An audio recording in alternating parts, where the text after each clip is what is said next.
গ্রামের ভাষায় কথা কইতেই তো আপনাকে লগে এই পেজে আমি শেয়ার করবো সব কিছু। দর্শক, আজকে আপনাকে লগে প্রথম শেয়ার করতেছি গ্রামের একটা মজাদার পিঠা। এটা হচ্ছে চিতল পিঠা।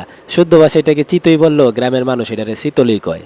ছোটোবেলাতে হুইনাইতেছি, মায় কইতেছে যে চিতল পিঠা চিতল পিঠা। এই চিতল পিঠারে আপনার দুধ দিয়া ভিজাইয়া এরকমভাবে খাইলে কি একটা স্বাদ যে লাগে, গ্রামে না আসলে আপনি বুঝতেই পারবেন না। অমৃত কখনো খেয়ে থাকলে সেটার যে স্বাদ, তার চেয়ে বেশি স্বাদ হচ্ছে এই চিতল পিঠা, যেটা শহরে বসে কোনোভাবেই উপভোগ করা যাবে না।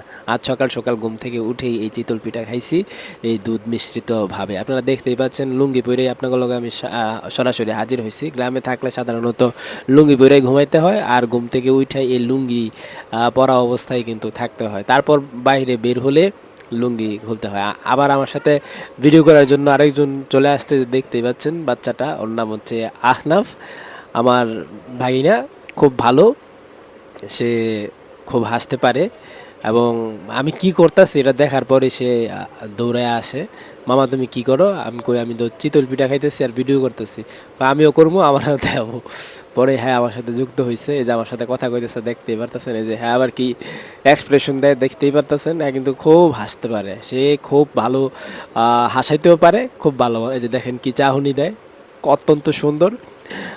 আহনাফ ওর নাম, সবাই ওর জন্য দোয়া করবেন, সেজন্য বড় হয়ে অনেক ভালো মানুষ হতে পারে, একজন শিক্ষিত মানুষ হতে পারে, একজন দেশের সেবক হতে পারে। এই যে আহনাফ আপনাদেরকে বলতেছে লাইক কমেন্ট শেয়ার করতেন। দাঁড়ান হেয়ার কণ্ঠে শোনাইতেছি আর কি কয়।